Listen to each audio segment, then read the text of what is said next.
एक फ्रेंड के थ्रू ही मुझे पता लगा कि एक एग्ज़ाम होता है सिंपल सा, एक सिविल सर्विसेज करके एक एग्ज़ाम है जिसे यूपीएससी कंडक्ट करवाता है। और ये इतना सिंपली मुझे सुनने को मिला कि अच्छा बहुत इजी है, बस ये एग्ज़ाम देके और आप उस पोजीशन पे जा सकते हो। और ये मेरी लाइफ का फर्स्ट फेलियर था कि I couldn't qualify a prelims examination. दिल मुझे था कि कोई बात नहीं, यूपीएससी ने 6 अटेम्प्ट्स दिए ना, तो कुछ सोच कर दिए होंगे उसने भी। आज तू 6th टाइम इस फॉर्म को फिल कर रही है, इसके बाद तू कभी शायद इस विंडो को भी ओपन नहीं कर पाएगी। मैंने अपना लास्ट अटेम्प्ट में ये एग्जाम क्वालिफाई किया है। Hello everyone. अपना परिचय देने से पहले मैं आपके सामने एक कोटेशन रखना चाहूँगी जो मेरी पूरी जर्नी को, और मुझे लगता है कि जो मेरी पूरी ज़िंदगी को बहुत अच्छे से बयां करती है।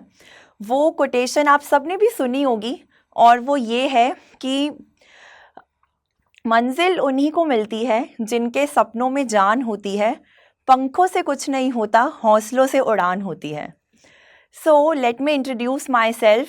My name is Priyanka Goyal and I have secured All India Rank 369 in UPSC CSC 2022. आज मैं जोश टॉक्स के प्लेटफॉर्म पे अपनी इसी जर्नी के बारे में आप सबसे बात करना चाहती हूँ। आप सबको बताना चाहती हूँ कि मैंने कैसे ये इतना लंबा अपना एक सफ़र तय किया है, जो कि लगभग 6 से 7 साल का सफ़र था। बिकॉज़ मैंने अपना लास्ट अटेम्प्ट में ये एग्ज़ाम क्वालिफाई किया है। मैंने इसकी प्रिपरेशन 2016 में स्टार्ट की थी। उससे पहले अगर मैं अपनी इस जर्नी के बारे में आपसे बात करूँगी, उससे पहले मैं थोड़ा सा अपना बैकग्राउंड आप लोगों को बताती हूँ। मैं दिल्ली शहर की ही रहने वाली हूँ। मैंने यहीं पे जन्म लिया, मैं यहीं पे बड़ी हुई हूँ। और जो मेरे माता पिता हैं वो भी यहीं दिल्ली शहर के ही रहने वाले हैं। मेरे पापा जो हैं वो एक बिजनेसमैन है, हमारा मैन्युफैक्चरिंग बिजनेस है। और जो मेरी मम्मा है वो एक हाउसवाइफ हैं। और उसके अलावा मेरे छोटे भाई बहन हैं, तो एक छोटा सा परिवार है। मैंने बचपन से मेरा ऐसा, मैं अगर सच बोलूं तो बचपन से मेरा ऐसा कोई ख़ास सपना नहीं था कि मुझे कुछ बड़े होकर बनना है, कुछ करना है। बहुत ही एक आम सी मेरी ज़िंदगी थी, एक स्कूल में जाने वाली एक बहुत ही साधारण सी मैं स्टूडेंट रही हूँ। और ऑल्दो मैं स्कूल में थोड़ी सी स्टूडियस थी, मैं हमेशा फ्रंट बेंच पे बैठती थी। टीचर्स के बहुत फेवरेट से जो बच्चे होते हैं, मैं भी उन्हीं में से एक थी। बहुत ज़्यादा दोस्त नहीं थे मेरे स्कूल टाइम में, मैं अपनी पढ़ाई पे ज़्यादा फोकस करती थी। उसके बाद जब धीरे धीरे मैं थोड़ी बड़ी हुई, जैसे हम सेकेंडरी एजुकेशन स्पेशली जब मैंने स्टार्ट की 11th-12th की, तो धीरे धीरे थोड़ा समझ आया कि क्या होता है सब चीज़ें। थोड़ा थोड़ा मैंने उस यूथ फेज़ को इन्जॉय करना स्टार्ट किया। तब तक भी मेरी लाइफ का कोई एम नहीं था, मैं सिर्फ इन्जॉयमेंट की तरफ मेरा ध्यान था। तो वहीं से मैंने अपने बोर्ड में लगभग 93% स्कोर किया था। और मैंने दिल्ली यूनिवर्सिटी के एक अच्छे से कॉलेज में, केशव महाविद्यालय में मैंने एडमिशन लिया। तो अब जब मेरी ग्रेजुएशन चल रही थी, मैंने बीकॉम ऑनर्स में अपनी ग्रेजुएशन की है। तो फर्स्ट ईयर में मेरा जो मेजर एक इंटरेस्ट था वो था एक लेक्चरर बनने पर। सबसे पहले मुझे ये था कि मुझे पढ़ाने में थोड़ा इंटरेस्ट आता है, बिकॉज़ मैं अपने घर पे थोड़े आसपास के कुछ बच्चों को पढ़ाया करती थी, मैं अपने फ्रेंड्स को भी पढ़ाया करती थी। तो इसलिए मुझे लगता था कि यही मेरा इंटरेस्ट है, मुझे इसी में ही आगे चलना चाहिए। तो मैंने अपना फिक्स कर लिया था कि ओके, मुझे अपनी ग्रेजुएशन के बाद लेक्चरर बनना है। बट देन हमारे कॉलेज के फर्स्ट ईयर में हमारे कॉलेज में कुछ ऑडिशंस हुए थे। तो मेरे बहुत सारे फ्रेंड्स ने मुझे एनकरेज किया कि तू इनमें पार्टिसिपेट कर, you will definitely get through these auditions. वो ऑडिशन कुछ मॉडलिंग से रिलेटेड थे।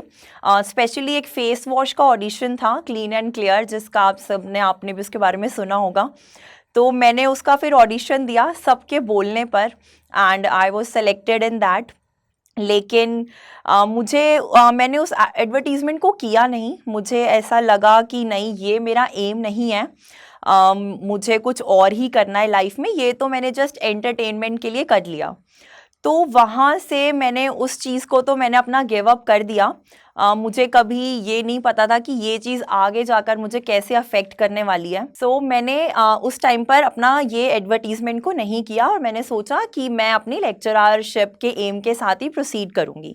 देन जब कॉलेज का सेकेंड ईयर स्टार्ट हुआ तो मुझे थोड़ा थोड़ा ज़्यादा समझ में आने लगा about our society, how the society works, कैसे लोगों का क्या यहाँ पे माइंडसेट है, किस तरीके से विमेन को ट्रीट किया जाता है या ओवरऑल किस तरीके से लोगों को ट्रीट किया जाता है, how things are functioning in our society.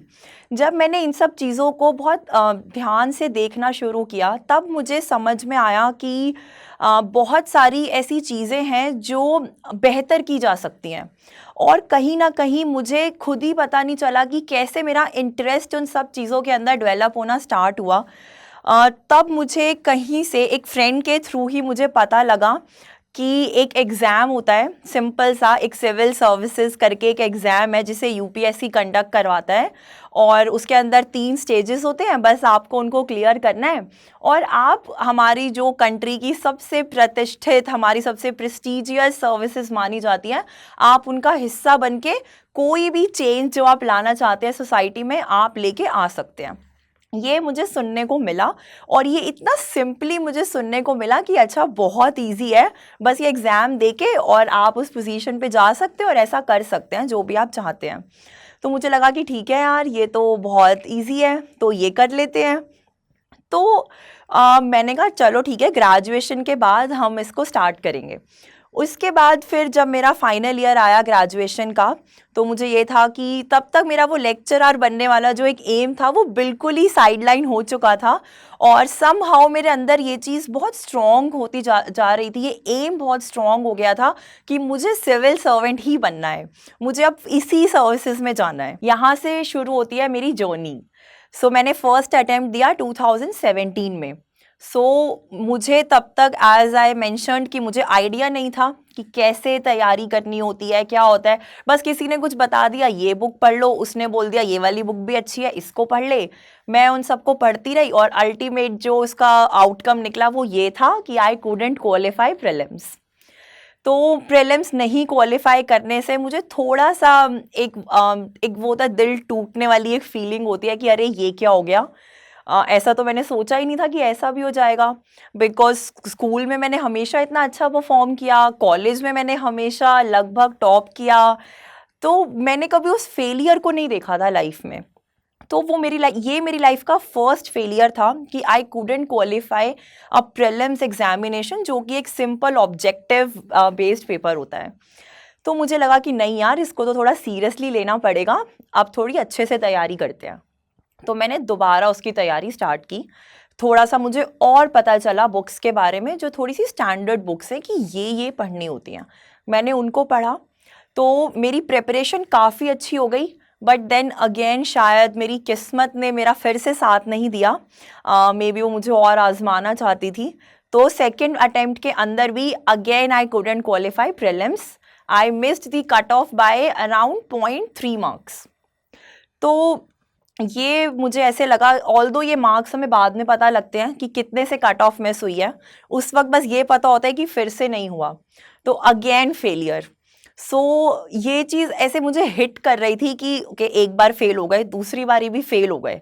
उसके बाद एक होता है ना कि हमारे अंदर एक जुनून आता है कि अच्छा ऐसे कैसे हो सकता है, तो फिर से करते हैं।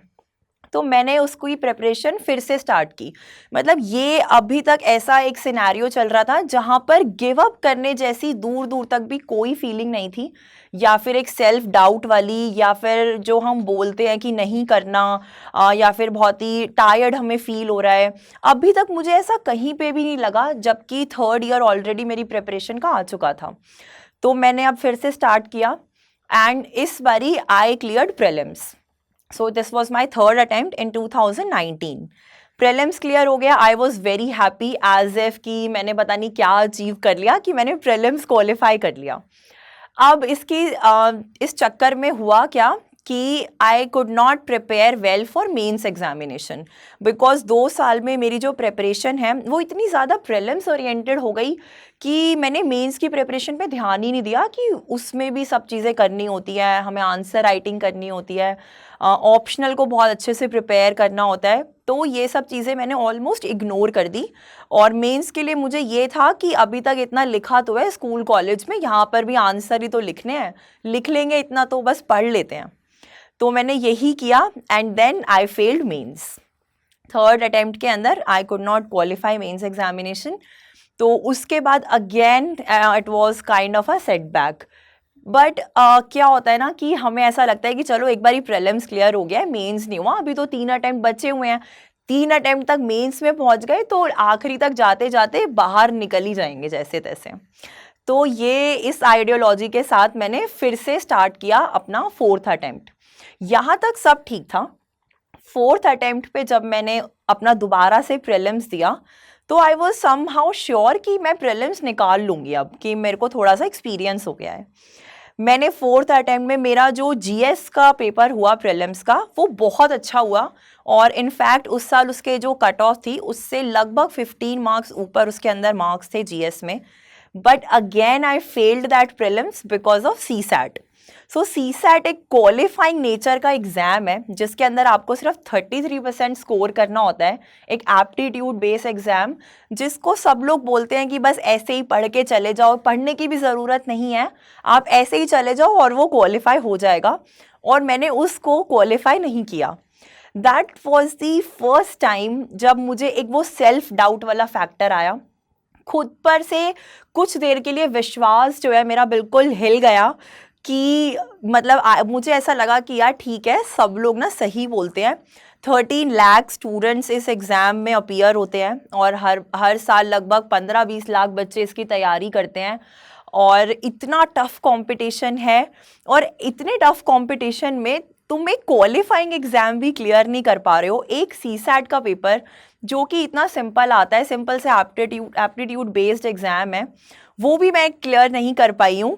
तो मुझसे शायद ये नहीं होगा, मेरे लिए शायद ये नहीं बना है, मे बी मैं किसी और चीज़ के लिए बनी हूँ। वो पहली बार था जब मैंने ऐसा सोचा।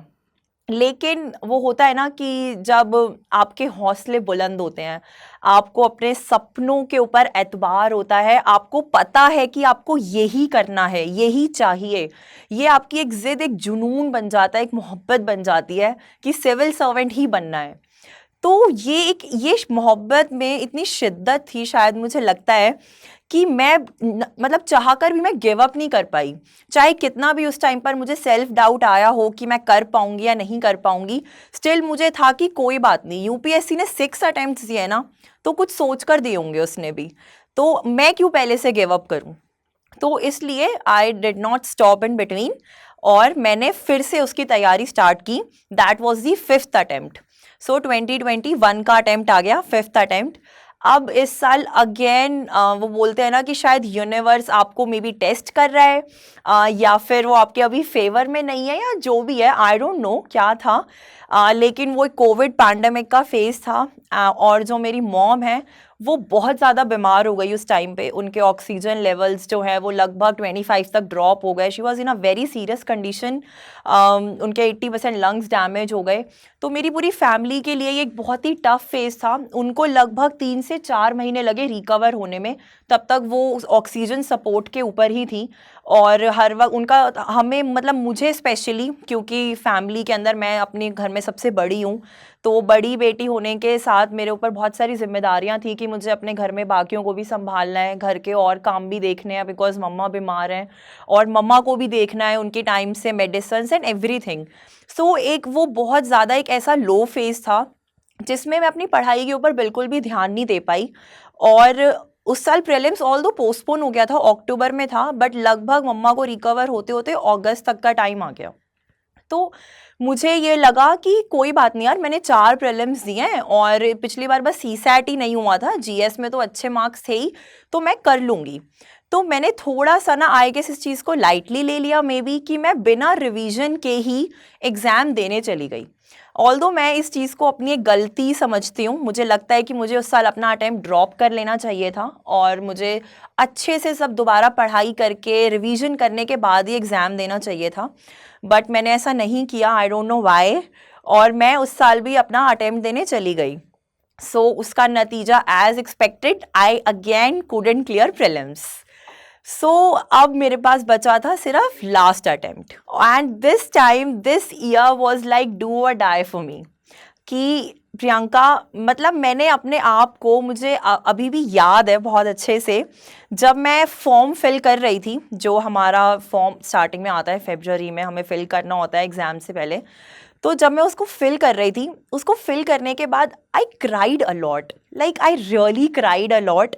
और उसका ये रीज़न था कि प्रियंका मतलब लाइक सीरियसली आज तू 6th टाइम इस फॉर्म को फिल कर रही है, इसके बाद तू कभी शायद इस विंडो को भी ओपन नहीं कर पाएगी, और ये आखिरी मौका है व्हेन यू हैव टू मतलब like you have the only chance to fulfil your dream, सिर्फ एक ही आखिरी मौका अपना सपना पूरा करने का, इसके अंदर अपनी जान लगा देनी है। मुझे नहीं, उस वक्त मुझे एक मेरे मन में ऐसे में 2 नाव पे सवार था मेरा दिल, कि पता नहीं मेरी किस्मत में क्या लिखा है, ये होगा या नहीं होगा, लेकिन एक चीज़ मुझे पता थी कि मुझे अपना बेस्ट देना है, मुझे अपनी जान लगानी है इस अटेम्प्ट के अंदर, ताकि अगर नहीं भी हो तो मुझे इसके बाद लाइफ में कभी रिग्रेट नहीं होना चाहिए कि मैंने ये मतलब मैंने मेहनत में कोई कमी छोड़ी। तब मैं, अगर नहीं होता है फिर मैं मान लूँगी कि ठीक है मेरी किस्मत में नहीं था, लेकिन अपनी तरफ से मैं अपनी पूरी मेहनत करूँगी इस बारी। तो मैंने वो फॉर्म फिल किया, उसके बाद जो भी 3-4 महीने का टाइम था प्रीलिम्स के लिए, मैंने उसको पूरा डेडिकेटेडली प्रीलिम्स की तैयारी करी। Then I cleared prelims.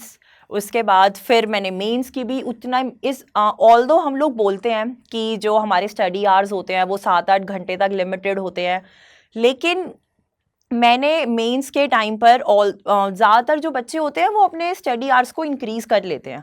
तो मैंने भी अपने जो स्टडी आवर्स थे उनको लगभग 14 से 15 घंटे पे मैं लेके आ गई थी, और इतने एग्ज़ाम पास आया था तब एक्चुअली मैंने शायद 17-18 घंटे की पढ़ाई की होगी, क्योंकि मेरे पिछले 1-2 साल बहुत ज़्यादा वेस्ट हुए हैं फैमिली थिंग्स और टाइम के अंदर।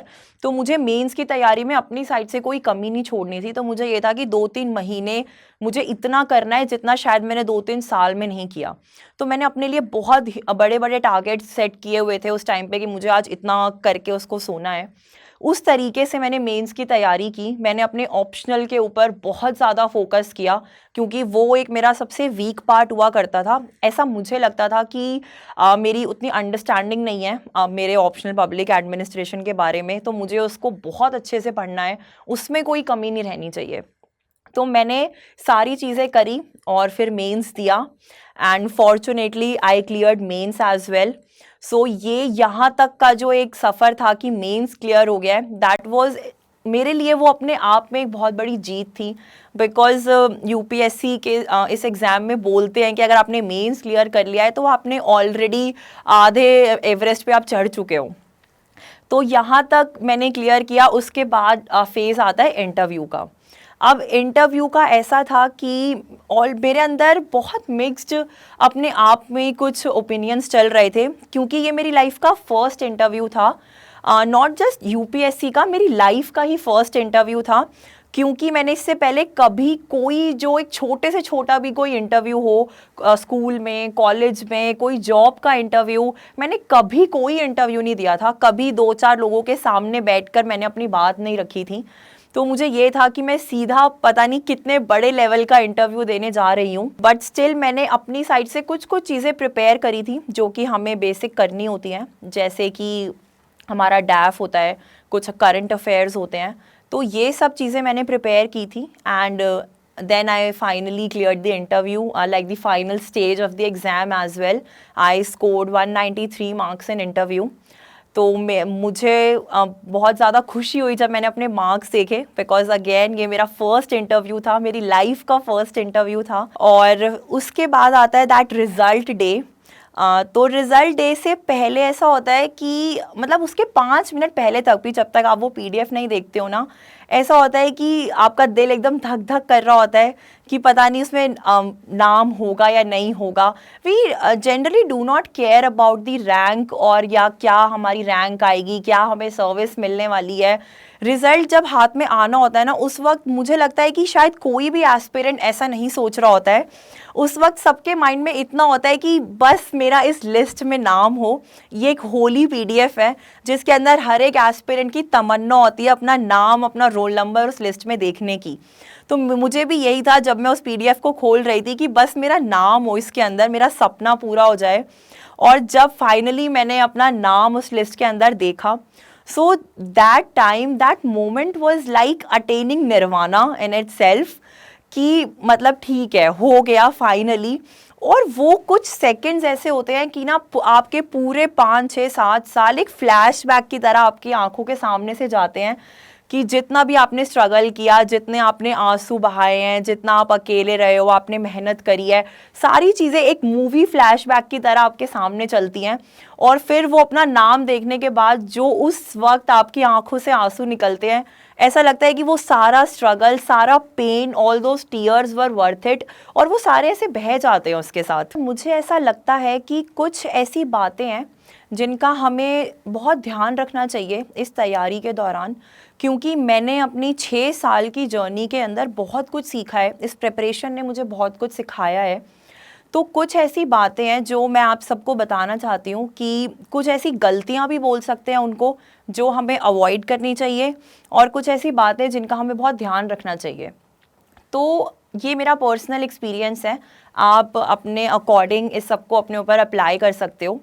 सो फर्स्ट थिंग इज़ कि अगर हम स्ट्रैटेजी के बारे में बात करें, please do not ignore the syllabus of UPSC.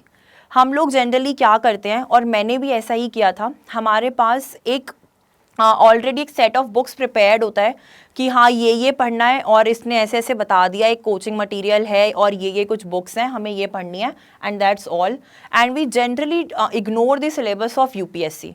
तो ये गलती आप बिल्कुल मत करो कि आपने मैं ये कहूँगी कि आप जो सिलेबस है प्लीज़ उसको बाय हार्ट याद कर लो, ताकि आप कोई भी टॉपिक रीड कर रहे हो, अगर आप कोई भी न्यूज़पेपर रीडिंग कर रहे हो, आप बुक की रीडिंग कर रहे हो, आपको वो टॉपिक एकदम से माइंड में क्लिक होना चाहिए जो सिलेबस में मेंशन्ड है, कि ये कहाँ से रिलेट हो रहा है। This is the first step जो मुझे लगता है कि इस एग्ज़ाम को क्लियर करने में सबसे ज़्यादा हेल्प करता है। उसके बाद दूसरी गलती हमारी ये है कि हम बहुत ज़्यादा बुक्स कलेक्ट कर लेते हैं। जैसे मैंने भी यही किया, किसी ने कोई बुक बता दी कि ये बहुत अच्छी है, ये बहुत अच्छी है, तो हम सारी बुक्स पढ़ना स्टार्ट कर लेते हैं, और इस सब के चक्कर में क्या होता है कि हम रिवीजन मिस कर देते हैं। तो रिवीजन इज़ दी की फॉर क्लियरिंग दिस एग्जामिनेशन। आप बुक्स को कम करो, ये एक बहुत ही जनरल सी एडवाइस है और वेल नोन एडवाइस है, जो मुझे लगता है कि जो भी लोग सेलेक्ट होते हैं वो सभी ये बात बोलते हैं, बिकॉज ये एक एक्चुअली रियलिटी है जो आप लोग भी देर से समझ पाते हो। क्यों आप शुरू में आपको लगता है कि नहीं, हम पहले बुक्स पढ़ लेते हैं, बहुत सारी इन्फॉर्मेशन गैदर कर लेते हैं, बट ये एक्चुअली सही स्ट्रैटेजी नहीं है। आप कम से कम बुक्स लो और उनके ऊपर ट्रस्ट करो, उनको बार बार पढ़ो, मल्टीपल रिवीजन, 10 टाइम्स 20 टाइम्स भी आप एक किताब पढ़ो, एंड ट्रस्ट मी, हर बार आपको उस किताब में से कुछ नया सीखने को मिलेगा। उसके बाद थर्ड जो मिस्टेक है मुझे लगता है अवॉइड करनी चाहिए, वो है एक आंसर राइटिंग प्रैक्टिस की। मैंने भी यही गलती बहुत बार की है, स्पेशली जब मैंने मेंस के लिए प्रिपेयर किया है, आंसर राइटिंग को इग्नोर करना। So do remember 3 things, first is content, second is speed, and third is your presentation skills. ये 3 चीज़ें चाहिए बस, और ये तीनों चीज़ें आंसर राइटिंग की प्रैक्टिस से आएंगी। और बीच में काफ़ी बार ऐसा हुआ कि जब मुझे बहुत सारे सोसाइटी के एक्सटर्नल जो प्रेशर्स होते हैं उन सबको बहुत बार झेलना पड़ा, बहुत से ताने मुझे सुनने को मिलते थे कि इतने सारे बच्चे तैयारी कर रहे हैं, तू भी कहाँ इसके अंदर चली गई है, और बहुत इंटेलिजेंट बच्चे ही सिर्फ इस एग्ज़ाम को क्वालिफाई कर सकते हैं। और कुछ ऐसी बातें थी कि अगर होना होता तो 1-2 अटेम्प्ट में हो जाता, अभी तक नहीं हुआ तो फिर अब नहीं होगा, हमें तो नहीं लगता कि अब हो पाएगा, तो तू इसको छोड़ के कुछ और कर ले, शादी कर ले, शादी करके भी बेटा लड़कियां बहुत खुश रहती हैं, बहुत अच्छा लड़का हम ढूंढेंगे। इस तरह की बहुत सी बातें मुझे सुनने को मिली, बट मैं अपने पेरेंट्स और अपने कुछ फ्रेंड्स हैं उनको उनके मैं बहुत दिल से शुक्रगुजार हूँ उन सब की, क्योंकि उन्होंने कुछ ये ऐसी बातें थी जो मुझे पता चल जाती थी, बट फिर भी वो लोग बहुत अवॉइड करते थे कि मुझ तक ऐसी बातें पहुंच पाएँ। स्पेशली मेरे मम्मी पापा, वो मुझे हमेशा इनकरेज करते थे कि नहीं बेटा, हमें पता है कि तू ज़रूर कर लेगी, और हम मान रहे हैं कि एग्ज़ाम बहुत डिफ़िकल्ट है, बट जितनी तेरी शिद्दत है, जितनी तेरी लगन है, तो बेटा मेहनत का फल ज़रूर मिलता है, वो कभी खाली नहीं जाती है। स्पेशली मेरे दादाजी मुझसे हमेशा ये बात बोलते थे कि मेहनत का फल ज़रूर मिलता है। I would like to conclude this talk by saying कि आप अपने ऊपर विश्वास बना के रखो। मुझे ऐसा लगता है कि सेल्फ बिलीफ एक ऐसी चीज़ है जो आपको कोई भी आपका ड्रीम अचीव करने में हेल्प कर सकती है और लाइफ में एक्सेल करने में हेल्प कर सकती है। जो मूवी है 3 इडियट्स, आई गेस वो हम सब ने देखी है, और उस मूवी का एक ही मंत्र है कि आप सक्सेस के पीछे मत भागो, आप एक्सीलेंस के पीछे भागो, तो सक्सेस अपने आप आपके पास आएगी। मुझे लगता है कि इससे ज़्यादा बेटर कोई सक्सेस मंत्र नहीं हो सकता है। सो मैंने भी उस चीज़ को लास्ट तक आते आते उस चीज़ को फॉलो किया कि मुझे अपना बेस्ट देना है, and that's why maybe I am standing here. So मुझे आप भी इसी चीज़ को आप भी यही कर सकते हो कि आप please run behind the excellence, or please pursue the excellence rather than just having that success in your life. Thank you so much. हाय, मैं हूं doctor Khan, founder and director of KSG। मेरे बारे में जानने के बाद और मेरी कहानी सुनने के बाद जोश टॉक ने मुझे अप्रोच किया, और उसके बैकड्रॉप में आज एक मैं बहुत बड़ा अनाउंसमेंट करने वाला हूं आपके लिए। जोश टॉक ये मानते हैं कि उनके परिवार में बहुत सारे प्रतिभावान व्यक्ति हैं, बहुत सारे टैलेंटेड लोग हैं, और उनके पास देश में कुछ करने की बहुत बड़ी इच्छा शक्ति है, बट किसी वजह से, फाइनेंशियल कारणों से या कोई और ऐसी दिक्कत की वजह से, जिसकी वजह से वो उस गुणवत्ता के ट्रेनिंग एंड सपोर्ट को प्राप्त नहीं कर पाते हैं जो कि उन्हें उन सफलता के मुकाम तक ले जाएगी जहां पर वो देश की सेवा कर सकें। मैं मानता हूं कि देश के हर युवा में एक प्रतिभा है। जोश के माध्यम से आज मैं ये एक बड़ी अनाउंसमेंट करना चाहता हूं कि फाइनेंशियल इशू की वजह से अगर कोई स्टूडेंट अपनी प्रतिभा का प्रयोग नहीं कर पा रहा है तो वो दिक्कत आज के बाद नहीं रहेगी। आज आपको मैं जोश के माध्यम से ये बताना चाहता हूँ कि मैं बहुत बड़ी स्कॉलरशिप देना चाहता हूँ, और ये इंश्योर करूँगा कि अगर देश में कोई टैलेंटेड व्यक्ति है जो कि पढ़ना चाहता है, कोर्स करना चाहता है और सिविल सेवा में जाना चाहता है, उसको फाइनेंशियल इशू की वजह से रुकना नहीं पड़ेगा। और ये एक ऐसा मुकाम है, एक ऐसा अवसर है देश का, जब हम देश में गुजर रहे हैं अमृत काल से, we can always contribute to this beautiful India through this services. इसके बारे में, जो स्कॉलरशिप के बारे में डिटेल्स चाहिए, वो नीचे दिए गए लिंक में अवेलेबल हैं, एंड हम साथ मिलकर आगे बढ़ते हैं।